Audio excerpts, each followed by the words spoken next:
Kepa Amochastegui presenta Novelas de Gabriel García Márquez, El otoño del patriarca. Escuchan a continuación Apetito desmesurado de poder, el 12º fragmento de El otoño del patriarca, de Gabriel García Márquez. La segunda vez que lo encontraron carcomido por los gallinazos en la misma oficina, con la misma ropa y en la misma posición, ninguno de nosotros era bastante viejo para recordar lo que ocurrió la primera vez.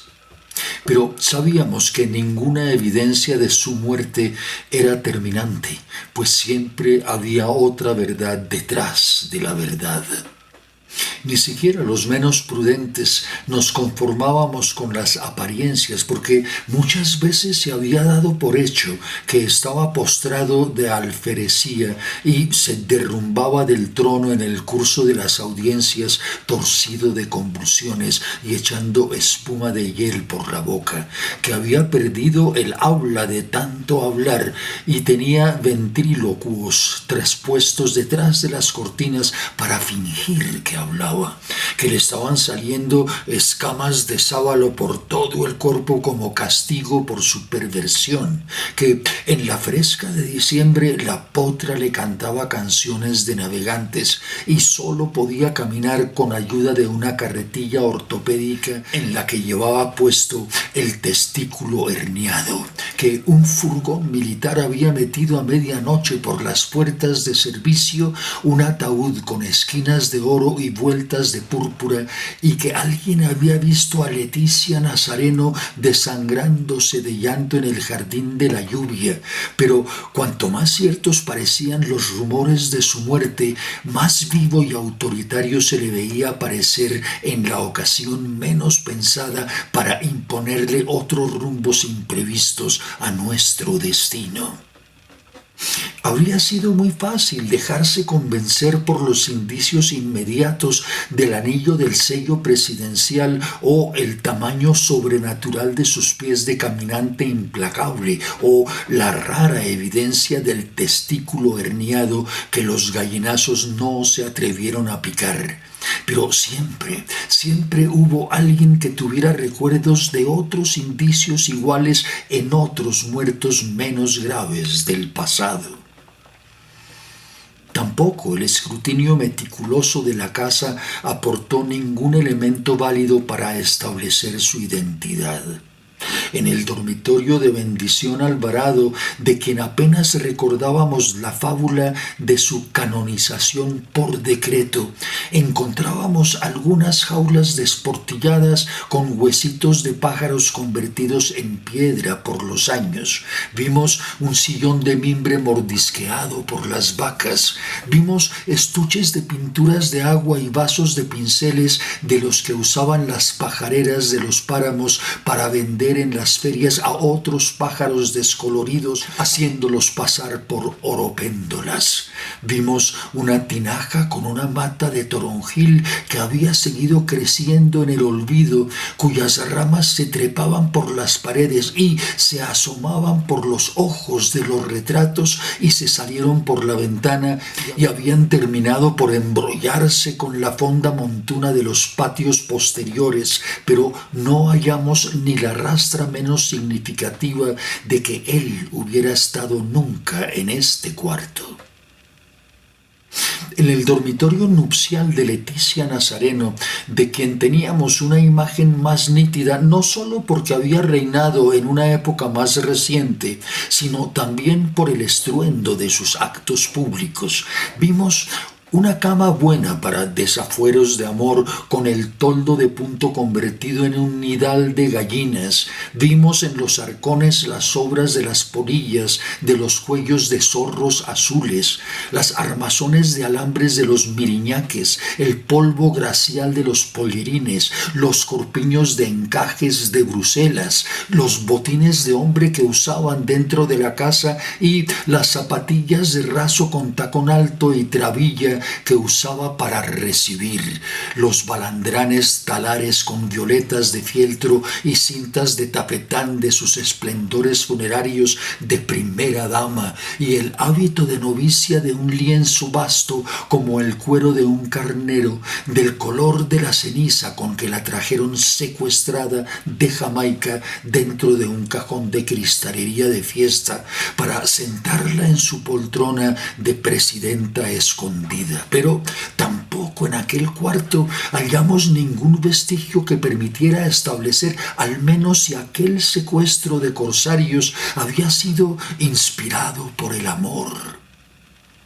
En el dormitorio presidencial, que era el sitio de la casa donde él pasó la mayor parte de sus últimos años, solo encontramos una cama de cuartel sin usar, una letrina portátil de las que sacaban los anticuarios de las mansiones abandonadas por los infantes de marina, un cofre de hierro con sus 92 condecoraciones y un vestido de lienzo crudo con insignias igual al que tenía el cadáver, perforado por 6 proyectiles de grueso calibre que habían hecho estragos de incendio al entrar por la espalda y salir por el pecho.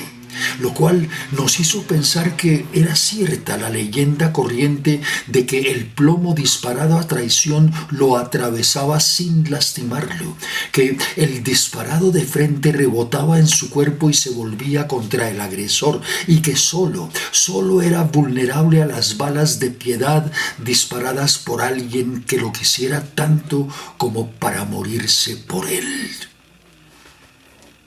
Ambos uniformes eran demasiado pequeños para el cadáver, pero no por eso descartamos la posibilidad de que fueran suyos, pues también se dijo en un tiempo que él había seguido creciendo hasta los 100 años y que a los 150 había tenido su tercera dentición,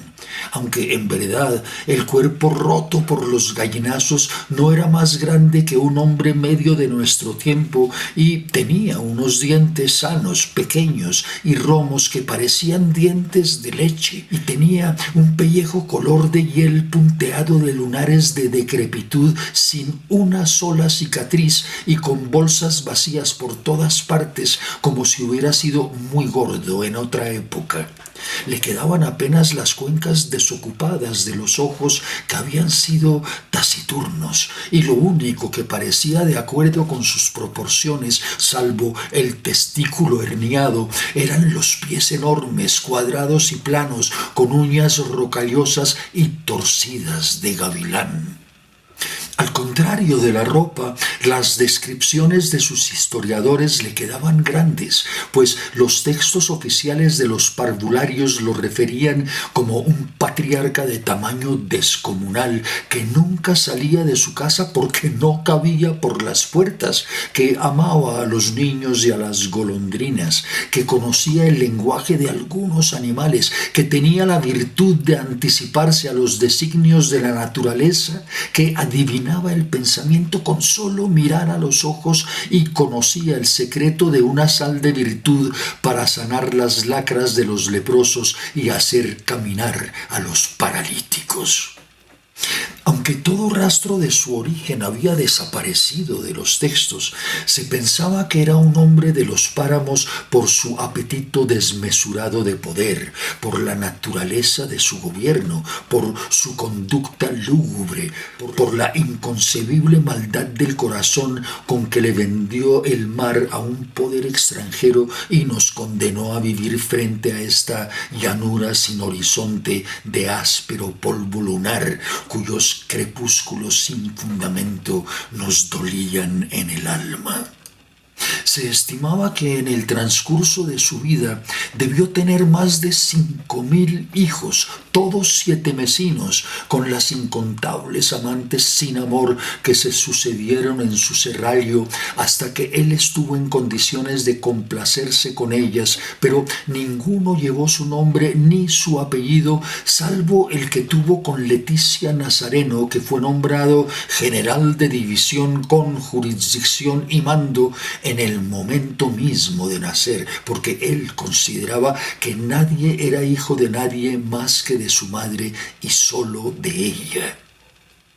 Esta certidumbre parecía válida inclusive para él, pues se sabía que era un hombre sin padre como los déspotas más ilustres de la historia, que el único pariente que se le conoció y tal vez el único que tuvo fue su madre de mi alma, Bendición Alvarado, a quien los textos escolares atribuían el prodigio de haberlo concebido sin concurso de varón y de haber recibido en un sueño las claves herméticas de su destino mesiánico, y a quien él proclamó por decreto matriarca de la patria con el argumento simple de que madre no hay sino una, la mía, una rara mujer de origen incierto cuya simpleza de alma había sido el escándalo de los fanáticos de la dignidad presidencial en los orígenes de su régimen, porque no podían admitir que la madre del jefe del Estado se colgaba en el cuello una almohadilla de alcanfor para preservarse de todo contagio y tratara de ensartar el caviar con el tenedor y caminaba como una tanga con las zapatillas de charol, ni podían aceptar tampoco que tuviera un colmenar en la terraza de la sala de música o criara pavos y pájaros pintados con aguas de colores en las oficinas públicas o pusiera a secar las sábanas en el balcón de los discursos, ni podían soportar que había dicho en una fiesta diplomática que estoy cansada de rogarle a Dios que tumben a mi hijo porque esto de vivir en la casa presidencial es como estar a toda hora con la luz prendida, señor. Y lo había dicho con la misma verdad natural con que un día de la patria se abrió paso por entre las guardias de honor con una canasta de botellas vacías y alcanzó la limusina presidencial que iniciaba el desfile de jubileo en el estruendo de las ovaciones y los himnos marciales y las tormentas de flores, y metió la canasta por la ventana del coche y le gritó a su hijo que ya que vas a pasar por ahí, aprovecha para devolver estas botellas en la tienda de la esquina. Pobre madre. ¿Te gustó lo que escuchaste? Suscríbete a mi canal youtube.com/@quepamo. Dale clic a listas de reproducción o playlists y escoge el tema que prefieras. Hay más de 550 videos para todos los gustos, para todas las edades. Poesía, novelas, anécdotas de mi vida personal en Kepa les cuenta y hasta canciones. No olvides hacer clic en me gusta y en la campanita para que recibas notificaciones cada vez que publique algo nuevo. Recuerda que puedes convertirte en miembro activo de mi canal. Haz clic en membresías y después en unirse. Escoge el plan que prefieras y ayúdame con tu aporte mensual desde 3,000 pesos colombianos al mes. Poco menos de $1. Ahora, si quieres y puedes colaborarme más eficazmente, entra a mi canal de Patreon, patreon.com/quepaamuchastegui, y escoge la suscripción que prefieras, desde $3 hasta $25 al mes. Son 2 maneras de ayudarme para que pueda dedicarme de tiempo completo a esta labor que tanto me gusta y que te sirve a ti para llenar esos ratos vacíos y, de paso, de pronto, aprender algo. Muchísimas gracias.